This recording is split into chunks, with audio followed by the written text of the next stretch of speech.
ವೀಕ್ಷಕರೆಲ್ಲರಿಗೂ ಸಾಪ್ತಾಹಿಕ ಭವಿಷ್ಯವಾಣಿ ವಿಶೇಷ ಕಾರ್ಯಕ್ರಮಕ್ಕೆ ಸ್ವಾಗತ. ಸ್ನೇಹಿತರೆ, ಜುಲೈ ತಿಂಗಳ ಈ ವಾರದಲ್ಲಿ ಸೂರ್ಯನು ಕಟಕ ರಾಶಿಯನ್ನು ಪ್ರವೇಶಿಸಲಿದ್ದಾನೆ. ಹಾಗಾಗಿ ಕಟಕ ರಾಶಿಯಲ್ಲಿ ಸೂರ್ಯ ಮತ್ತು ಗುರು ಗ್ರಹಗಳ ಸಂಯೋಗವು ನಿರ್ಮಾಣಗೊಳ್ಳುವುದು. ಗ್ರಹಗಳ ಈ ಶುಭ ಸಂಯೋಗದಿಂದಾಗಿ ಕೆಲವು ರಾಶಿಗೆ ಸೇರಿದ ಜನರಿಗೆ ಅಪಾರ ಲಾಭ ದೊರಕುವ ಸಂಭವವಿದೆ. ಸೂರ್ಯ, ಗುರು ಎರಡು ಗ್ರಹಗಳು ಸ್ನೇಹಪರ ಸಂಬಂಧವನ್ನು ಹೊಂದಿರುವುದು. ಹಾಗಾಗಿ ಈ ಎರಡು ಶುಭ ಗ್ರಹಗಳ ಸಂಯೋಗದಿಂದಾಗಿ ಮೇಷ, ಮಿಥುನ ಸೇರಿ 5 ರಾಶಿಗೆ ಸೇರಿದ ಜನರಿಗೆ ವಿಶೇಷವಾಗಿ ಹೆಚ್ಚಿನ ಪ್ರಯೋಜನಗಳಾಗುವುದು. ಜುಲೈ 13ರಿಂದ ಜುಲೈ 19ರವರೆಗಿನ ಮಕರ ರಾಶಿಯವರ ಭವಿಷ್ಯವನ್ನು ತಿಳಿದುಕೊಳ್ಳೋಣ. ಈ ವಾರ ಮಕರ ರಾಶಿಯವರ ಫಲಾಫಲಗಳೇನು, ಗ್ರಹಗತಿಗಳು ಹೇಗಿರಲಿವೆ, ಕೌಟುಂಬಿಕ, ಸಾಮಾಜಿಕ ಜೀವನ ಹಾಗೂ ವ್ಯಾಪಾರ ವಹಿವಾಟು ಹೇಗೆ ನಡೆಯಲಿದೆ, ಅಲ್ಲದೆ ಯಾವೆಲ್ಲ ಸಮಸ್ಯೆಗಳು ನಿಮ್ಮನ್ನು ಈ ಸಾಪ್ತಾಹಿಕದಲ್ಲಿ ಕಾಡಲಿವೆ, ಅವುಗಳಿಗೆ ಪರಿಹಾರಗಳೇನು ಎಂಬುದನ್ನು ತಿಳಿಯಲು ಈ ವಿಡಿಯೋವನ್ನು ಸಂಪೂರ್ಣವಾಗಿ ವೀಕ್ಷಿಸಿ. ನೀವಿನ್ನೂ ನಮ್ಮ ಚಾನೆಲ್ ಸಬ್ಸ್ಕ್ರೈಬ್ ಮಾಡದೇ ಇದ್ದರೆ ಕೂಡಲೇ ನಮ್ಮ ಚಾನೆಲ್ ಸಬ್ಸ್ಕ್ರೈಬ್ ಮಾಡಿ. ಹೆಚ್ಚಿನ ವಿಡಿಯೋ ಅಪ್ಡೇಟ್ಗಾಗಿ ಪಕ್ಕದ ಬೆಲ್ ಐಕಾನ್ ಬಟನ್ ಕ್ಲಿಕ್ ಮಾಡಿ. ಸ್ನೇಹಿತರೆ, ಗುರುಗ್ರಹವು ನಿಮ್ಮ ಚಂದ್ರ ರಾಶಿಯ 7ನೇ ಮನೆಯಲ್ಲಿ ಇರಲಿದ್ದಾನೆ ಮತ್ತು ಇದರ ಪರಿಣಾಮವಾಗಿ ಈ ವಾರ ನಿಮ್ಮ ಆರೋಗ್ಯದಲ್ಲಿ ಉತ್ತಮ ಸುಧಾರಣೆ ಕಂಡುಬರಲಿದೆ. ಆದ್ದರಿಂದ ನಿಮಗೆ ರೋಮಾಂಚನ ಮತ್ತು ನೆಮ್ಮದಿ ನೀಡುವಂತಹ ಚಟುವಟಿಕೆಗಳಲ್ಲಿ ತೊಡಗಿಸಿಕೊಳ್ಳಿ, ಏಕೆಂದರೆ ಇದು ನಿಮ್ಮನ್ನು ಮಾನಸಿಕ ಒತ್ತಡದಿಂದ ದೂರವಿಡಲು ಸಹಾಯ ಮಾಡುತ್ತದೆ.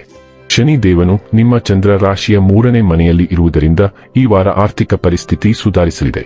ಇದರಿಂದಾಗಿ ಮನೆಗೆ ಅಗತ್ಯವಿರುವ ವಸ್ತುಗಳನ್ನು ಖರೀದಿಸುವುದು ನಿಮಗೆ ಸಾಕಷ್ಟು ಸುಲಭವಾಗುತ್ತದೆ. ನಿಮ್ಮ ಈ ಕಾರ್ಯದಿಂದಾಗಿ ಮನೆಯವರು ನಿಮ್ಮ ಮೇಲೆ ಸಂತೋಷಪಡುತ್ತಾರೆ ಮತ್ತು ನಿಮಗೆ ಇನ್ನಷ್ಟು ಉತ್ತಮವಾಗಿ ಕಾರ್ಯನಿರ್ವಹಿಸಲು ಪ್ರೋತ್ಸಾಹ ಸಿಗುತ್ತದೆ. ಆದರೆ ಈ ವಾರ ನೀವು ನಿಮ್ಮ ಮಾತು ಮತ್ತು ಶಬ್ದಗಳ ಮೇಲೆ ವಿಶೇಷ ನಿಯಂತ್ರಣ ಹೊಂದಿರಬೇಕಾಗುತ್ತದೆ. ಏಕೆಂದರೆ ಕುಟುಂಬದ ಯಾವುದೇ ಸದಸ್ಯರೊಂದಿಗೆ ಮಾತನಾಡುವಾಗ ನೀವು ಆಡಿದ ಮಾತುಗಳನ್ನು ಅವರು ತಪ್ಪಾಗಿ ಅರ್ಥೈಸಿಕೊಂಡು ನಿಮ್ಮೊಂದಿಗೆ ಜಗಳಕ್ಕೆ ಇಳಿಯುವ ಸಾಧ್ಯತೆಯಿದೆ. ನಿಮ್ಮ ಆಂತರಿಕ ಶಕ್ತಿಯೇ ಈ ವಾರ ನಿಮ್ಮ ಅತ್ಯಂತ ದೊಡ್ಡ ಬಲವಾಗಿ ಸಾಬೀತಾಗಲಿದೆ. ಉದ್ಯೋಗ ಕ್ಷೇತ್ರದಲ್ಲಿ ನಿಮ್ಮ ಪ್ರಭಾವವನ್ನು ಕಾಯ್ದುಕೊಳ್ಳುತ್ತಲೇ ನೀವು ಇತರರಿಗೆ ಸಹಾಯ ಮಾಡುವುದನ್ನು ಕಾಣಬಹುದು. ನಿಮ್ಮ ಈ ಸಹಕಾರ ಗುಣವನ್ನು ನೋಡಿ ನಿಮ್ಮ ಶತ್ರುಗಳು ಹಾಗೂ ವಿರೋಧಿಗಳು ಸಹ ನಿಮ್ಮ ಸ್ನೇಹಿತರಾಗುತ್ತಾರೆ. ಇದು ಭವಿಷ್ಯದಲ್ಲಿ ನಿಮಗೆ ಶುಭ ಫಲಿತಾಂಶಗಳನ್ನು ನೀಡಲಿದೆ. ಈ ರಾಶಿಯ ವಿದ್ಯಾರ್ಥಿಗಳು ಶಿಕ್ಷಣ ಕ್ಷೇತ್ರದಲ್ಲಿ ಈ ವಾರ ಉತ್ತಮ ಅಂಕಗಳನ್ನು ಪಡೆಯಲು ಅತಿಯಾಗಿ ಶ್ರಮಿಸಬೇಕಾಗಿ ಬರುವುದಿಲ್ಲ. ಅಂದರೆ ಕಡಿಮೆ ಪರಿಶ್ರಮದ ನಂತರವೂ ನೀವು ಸಾಮಾನ್ಯಕ್ಕಿಂತ ಹೆಚ್ಚಿನ ಅಂಕಗಳನ್ನು ಪಡೆಯುವಲ್ಲಿ ಯಶಸ್ವಿಯಾಗುತ್ತೀರಿ.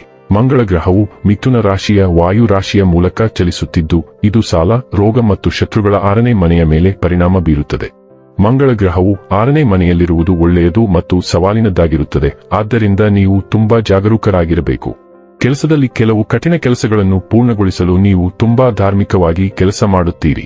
ಬುಧ ಗ್ರಹವು ಹಿಮ್ಮುಖವಾಗಿರುವುದರಿಂದ ಸಂವಹನ ಸಮಸ್ಯೆಗಳು ಮತ್ತು ತಾಂತ್ರಿಕ ತೊಂದರೆಗಳು ಉಂಟಾಗುತ್ತವೆ. ಮಂಗಳ ಗ್ರಹವು ಸಹೋದ್ಯೋಗಿಗಳೊಂದಿಗೆ ಸಮಸ್ಯೆಗಳನ್ನು ತರುತ್ತದೆ. ಆದ್ದರಿಂದ ನೀವು ಕೆಲಸದ ಸ್ಥಳದಲ್ಲಿ ಏನು ಮಾತನಾಡುತ್ತೀರಿ ಎಂಬುದರ ಬಗ್ಗೆ ಜಾಗರೂಕರಾಗಿರಬೇಕು. ನೀವು ಆರೋಗ್ಯ ನೇಮಕಾತಿಗಳು, ದಿನಚರಿಗಳು ಅಥವಾ ದೈಹಿಕ ಯೋಗಕ್ಷೇಮದ ಬಗ್ಗೆಯೂ ಗಮನಹರಿಸುತ್ತೀರಿ. ನಡೆಯುತ್ತಿರುವ ಕೆಲಸಕ್ಕೆ ಸಂಬಂಧಿಸಿದ ವಿಷಯವು ಅಂತಿಮವಾಗಿ ಸರಿಯಾದ ದಿಕ್ಕಿನಲ್ಲಿ ಚಲಿಸಲು ಪ್ರಾರಂಭಿಸುತ್ತದೆ. ಜುಲೈ ತಿಂಗಳ ಅಮಾವಾಸ್ಯೆ ಕರ್ಕಾಟಕ ರಾಶಿಯಲ್ಲಿ ಮುಂದಿನ 6 ತಿಂಗಳು ಉದಯಿಸಲಿದ್ದು, ನಿಮ್ಮ ಸಂಬಂಧ ವಲಯವು ಸಕ್ರಿಯವಾಗಿರುತ್ತದೆ. ಸ್ವಲ್ಪ ಸಮಯದಿಂದ ಬಾಕಿ ಉಳಿದಿದ್ದ ಸಂಭಾಷಣೆ ಅಂತಿಮವಾಗಿ ನಡೆದು ಸ್ಪಷ್ಟ ನಿರ್ಧಾರಕ್ಕೆ ಕಾರಣವಾಗುತ್ತದೆ. ನೀವು ಸಂಗಾತಿ, ಪಾಲುದಾರ, ಕ್ಲೈಂಟ್ ಅಥವಾ ವ್ಯವಹಾರ ಸಹವರ್ತಿಯೊಂದಿಗೆ ವ್ಯವಹರಿಸಲು ಹೆಚ್ಚಿನ ಸಮಯವನ್ನು ಕಳೆಯುತ್ತೀರಿ ಮತ್ತು ನಿಮ್ಮ ಜೀವನದಲ್ಲಿ ಅವರ ಪಾತ್ರವು ಹೆಚ್ಚು ಮಹತ್ವದ್ದಾಗಿರುತ್ತದೆ.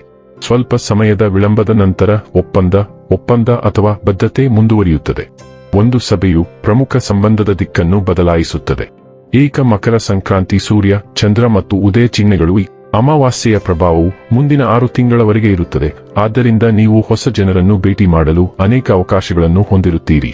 ಪ್ರೀತಿ ಮತ್ತು ಮೋಡಿಗಾಗಿ ಗ್ರಹವಾದ ಶುಕ್ರನು ಕನ್ಯಾ ರಾಶಿಯ ಮೂಲಕ ಚಲಿಸುತ್ತಿದ್ದಾನೆ ಮತ್ತು ಅದು ಆಶಾವಾದಿ ಸ್ವಭಾವವನ್ನು ತರುತ್ತದೆ. ಕೋರ್ಸ್, ಅರ್ಜಿ, ಪರೀಕ್ಷೆ ಅಥವಾ ಅಧಿಕೃತ ಪ್ರಕ್ರಿಯೆಯ ಕುರಿತು ನಿಮಗೆ ಒಳ್ಳೆಯ ಸುದ್ದಿ ಸಿಗುತ್ತದೆ. ಶಿಕ್ಷಕ, ಮಾರ್ಗದರ್ಶಕ, ಸಲಹೆಗಾರ ಅಥವಾ ಅನುಭವಿ ವ್ಯಕ್ತಿಯೊಂದಿಗೆ ಸಂಭಾಷಣೆ ಸಹಾಯಕ ಮತ್ತು ಪ್ರೋತ್ಸಾಹದಾಯಕವೆಂದು ಸಾಬೀತುಪಡಿಸುತ್ತದೆ. ಅನಿಶ್ಚಿತವಾಗಿದ್ದ ಪ್ರಯಾಣ ಯೋಜನೆಗಳು ಸರಾಗವಾಗಿ ಮುಂದುವರಿಯಲು ಪ್ರಾರಂಭಿಸುತ್ತವೆ. ಭವಿಷ್ಯದ ಗುರಿಗಳಿಗೆ ಸಂಬಂಧಿಸಿದ ದಾಖಲೆಗಳು, ನೋಂದಣಿಗಳು ಅಥವಾ ವ್ಯವಸ್ಥೆಗಳನ್ನು ಪೂರ್ಣಗೊಳಿಸಲು ನೀವು ಸಮಯವನ್ನು ಕಳೆಯುತ್ತೀರಿ. ಕಲಿಕೆ, ಪ್ರಕಟಣೆ ಅಥವಾ ಅಂತಾರಾಷ್ಟ್ರೀಯ ವಿಷಯಗಳನ್ನು ಒಳಗೊಂಡಿರುವ ಅವಕಾಶವು ನಿಮ್ಮ ಗಮನವನ್ನು ಸೆಳೆಯುತ್ತದೆ.